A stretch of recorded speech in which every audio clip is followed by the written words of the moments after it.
Dear friends, welcome to my Ayurvedic online cooking school.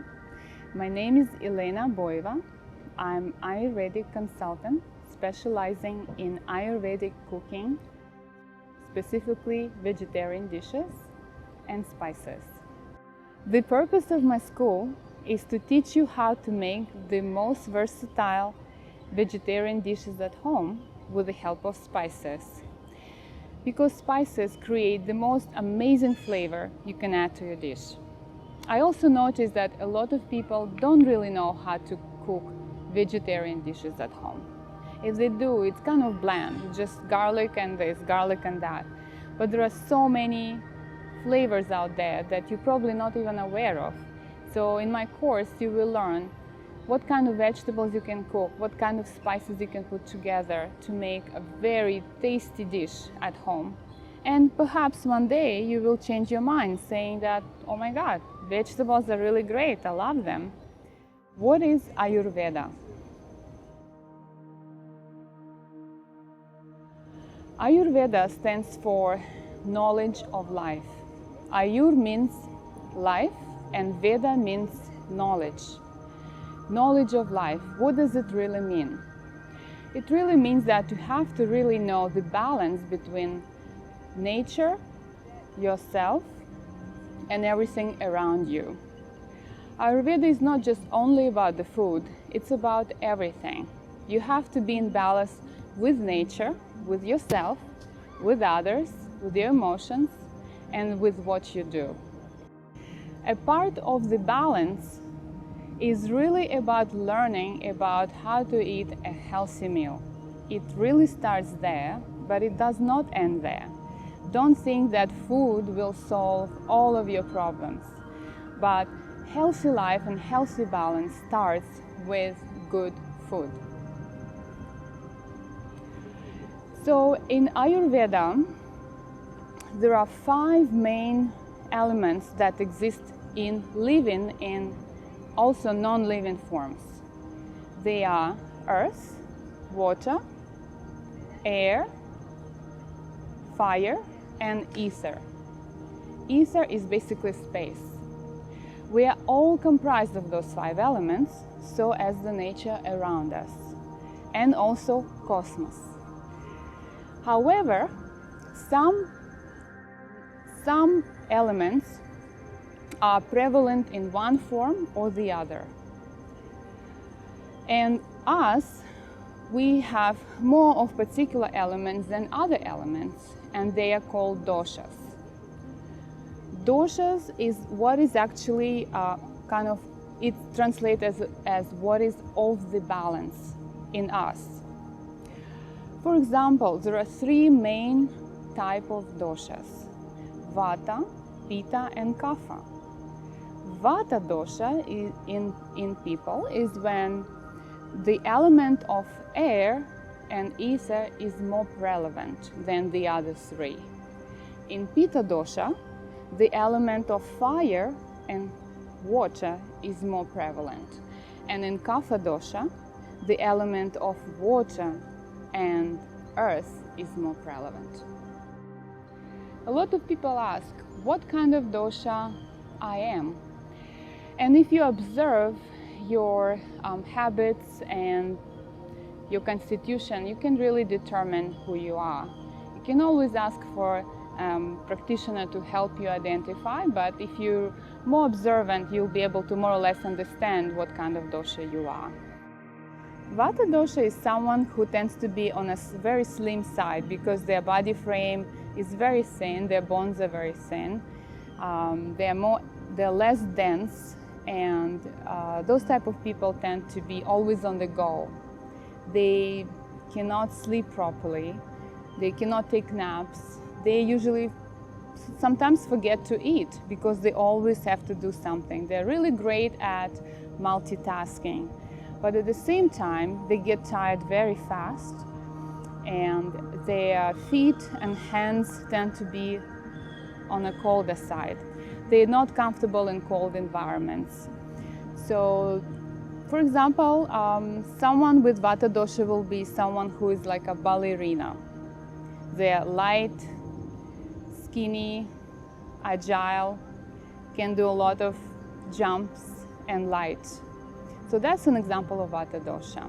For Pitta dosha, it's someone who has slim to moderate body frame. They are the ones who love to work. They are perfectionists. Their digestive fire is very strong. Sometimes it could be too strong. They're very demanding, they're very smart, they know how to achieve goals, they're very demanding to themselves and people around them. If it's out of balance, they tend to have also digestive problems because they start building up acidity levels in their body. They also express a lot of anger if Pitta dosha is not managed well. And they tend to not sleep well as well because, for example, someone with high Pitta will have, they'll go to bed on time, let's say 9:30, 10 o'clock, and then they'll wake up at 2 a.m. and start resolving their problems, what they haven't achieved during the day. And they'll be solving it all night long. And then they will go back to bed at 5 and wake up at 8 and be cranky because they didn't sleep well. Because their mind is always trying to resolve and find solutions. So this would be an example of Pitta dosha. And Kapha is someone who has earth and water dominance in their body, which means that they're more of a wide body frame, moderate to wide body frame. They are more slow. They really take their time to think. They're never in a rush. They don't have trouble taking naps. They love naps. They love to sleep. They are the sleepers. They have very kind nature, but if Kapha goes out of balance, they tend to hold a grudge and have jealousy as one of the emotions building up in them. They tend to develop a lot of mucus. So they have mucus-related problems and metabolism problems because their digestive fire is not really great. It's very slow. So they are the ones who actually need to work out, need to be more active. They need to eat a lot of versatile, spicy foods, lots of different spices because it brings up the metabolism, it helps them with their metabolism. And they have to be active. They are the ones who love carbohydrates. And that's a problem because they have trouble digesting carbs. So they need to be balancing that part. For Pitta dosha, they have trouble digesting fats. So they, for example, will be the ones who would love oily and deep fried foods with very intense flavors and very spicy, very salty, very sour, like all these intense flavors that build up the fire in you. Therefore, their digestion would be very high. And Vata dosha is somebody who tends to have imbalances with the digestive system, like dryness in the body, problems with knees and bones, and also inability to digest and accumulate the nutrition from the foods because their stomach is not always working well. So they like food that makes them even more cold, like raw foods. They love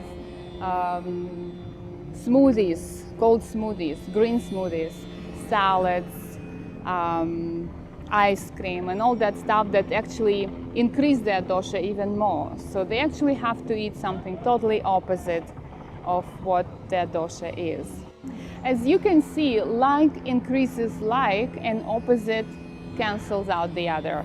What does it mean? So if you are Pitta dosha, you eat lots of spicy, fiery foods, your Pitta is going to be higher. Your fire is going to be way too high. You will not assimilate any nutrition. Same goes for Kapha dosha. So if you eating food that helps you build up more mucus in the body, you will create more metabolic problems. You will create more stagnation in the body. So you have to kind of remove that. You have to eat opposite of that. And same goes for Vata dosha. So Vata is more cold on the side. So if you eat a lot of food that builds up cold in your body, you will create more Vata prone problems. So you have to really eat opposite of that. As you can see, it's really about balancing your doshas and understanding how you can counter effect of your dosha. For Vata, you would have to eat more warm foods and cooked foods and less raw foods. For Pitta, you have to eat more cooling foods and cooling spices. And for Kapha, you would have to eat more warming foods with warming spices and reduce food that creates mucus in your body.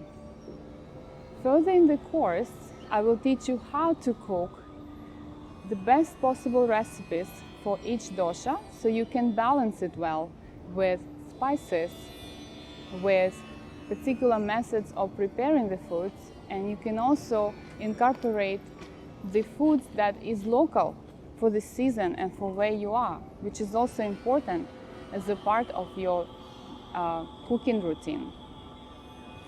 Next, I want to talk about circadian rhythm and intermittent fasting, because it's also a part of Ayurveda. During the day, there are also 3 doshas that exist. In the morning, we have Vata dosha, during the day we have Pitta dosha, and in the evening we have Kapha dosha. And according to Ayurveda, the heaviest meal you have to really eat during a day between 11 a.m. and 2 p.m. when the Pitta dosha is more prevalent. Your digestive fire is naturally high, so you would want to eat the heaviest meal of the day during that time. During Kapha time, which between 6 p.m. and 10 p.m. is when the digestive fire goes down and your digestive system slows down. So you want to eat the lightest possible food as possible. But in our modern world, we are kind of doing it opposite. Sometimes we eat heavy meal during lunch and very heavy meal for dinner, and we eat very late. So during the Kapha time, if you eat very heavy meal, you tend to accumulate more toxins. So it's important to understand not to do that. For breakfast, which is Vata time, this is when you start your digestion. It's slowly starting, so you want to kind of eat light as well. So I would like to repeat, for breakfast you eat light, for lunch you have very heavy meal according to your season, dosha and type, and in the evening you eat very light and you eat as early as possible. Also, important to understand that from 10 p.m. to 2 a.m. is another Pitta time, but it's not the same as during the day. That Pitta time helps you to clean the system. This is when your liver starts to detox itself and clean everything else. So you don't want to load your body with a lot of food before going to bed. If you do that constantly, you're going to create a lot of problems for yourself. So you want to kind of undo that habit, which takes time, but you have to start slowly doing that, reversing that bad habits. So if you do that, then you will naturally clean your liver. You don't have to go through crazy detoxes all the time and strain your body. So basically, if you eat the latest meal around 6 or 7 p.m. and you eat light, then you don't eat until next day around 9 or 10 a.m. for your light breakfast. So you have approximately 14 hours of non-eating. And that's called, in modern times, intermittent fasting, which is actually not a new thing. It's been described in Ayurveda, and it should be a part of your daily life. It should not be something you do for several months or a few days or few weeks. This is something that has to be a part of your everyday life, because you do help your body to eliminate all the toxins. If you do that all the time, you're gonna be healthy no matter what, because you allow your body to rest and reset and clean. The body is the most ancient and amazing mechanism. You have to really trust it. You have to give it a natural way of waking up and going to bed on time and detoxing. You have to allow your body to do natural ways of creating proper hormones and keeping them in balance. So that's where circadian rhythm comes into place. You have to really respect that as well. I also would like to mention spices, because they are a very important part of Ayurvedic cooking. Spices is something that's not just about chili pepper. In fact, chili pepper has been brought to India in 16 or 1700s by Portuguese. It's not their native spice, although it's very popular, as you know. However, there are hundreds of varieties of spices that have been used to cook the food, and that's where the secret comes from. The secret of flavors comes from spices, and you really have to learn what they are and how to put them in the food. One of my friends who bought my garam masala, she said, "How do I cook it with? What should I do? Should I put it on top like salt and pepper?" No, you cannot do that. This is something that you have to cook in the sauce, in your masala. You have to blend them all together and make it one main dish. So the spices will give you a very wonderful, versatile flavor, and they're also very healthy for you. So this is why I also created this course to show you how to incorporate those spices, because they're very important for cooking. Ginger. Everyone knows what that is. It's very famous, very popular spice for many, many people. However, ginger has very interesting qualities. So when you eat it raw, it's very heating in the stomach, but then it's cooling in the small intestine, and then it's heating again in the big intestine. So it changes its qualities. So Ayurveda also talks about post-digestive effect of particular foods and spices for the body. So this is something you also have to learn, which I will describe in my course. For example, dry ginger is kind of same as raw ginger, but it's really not. It has different properties while it's dry. When it's dry, it's heating all over the place. So if you are Vata dosha, you would want to be more friends with dry ginger, especially in winter. If you are Pitta dosha, you kind of want to stay away from dry ginger, but you will incorporate raw ginger, will be more beneficial for you. And for Kapha dosha, you can do both. You can do dry and raw ginger. This is just one of the examples. Cooling spices could be something like coriander. Coriander is a cooling spice. It's a wonderful spice, very tasty, but for your body, it works as a cooling effect, and Pitta will definitely benefit that spice. Agni, which is also digestive fire, it's very important for your health, if it's not the most important, because Agni transforms, it purifies, it's sacred. In many traditions and religions, fire was always used to worship. So we do have Agni in our body. Consider it worshiping your own Agni by respecting it and putting the right food in your system. And spices help you do that. Plus, they add an amazing taste to your dishes. This is why in my course you will learn what are the spices, what kind of spices, the qualities, and how they could be blended into the recipe. In my course, there'll be a lot of modules dedicated to different types of recipes. For example, there'll be a module on dals, how to make them, and then khichdi, and then ghee. There'll be a topic on dairy and grains and spices, and how to make turmeric powder at home. You can actually make your own, the best turmeric powder at home. So this is why I created this course for you, so you can utilize it for your own health. Because lifestyle determines your health as well. As I told you before, it starts with food, but it does not end there. You have to really practice mindful eating, mindful sleeping, exercises. You have to explore your talents. You have to find your purpose. You have to find your happiness and be happy. You cannot sit still. You have to explore the world, be kind, do great things. But it starts with proper eating habits. But you can go from there. You can explore all the best things in the world, but respect yourself, respect your body, respect your Agni and nature around it, and just be in balance with everything.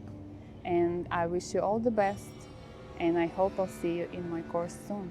Namaste.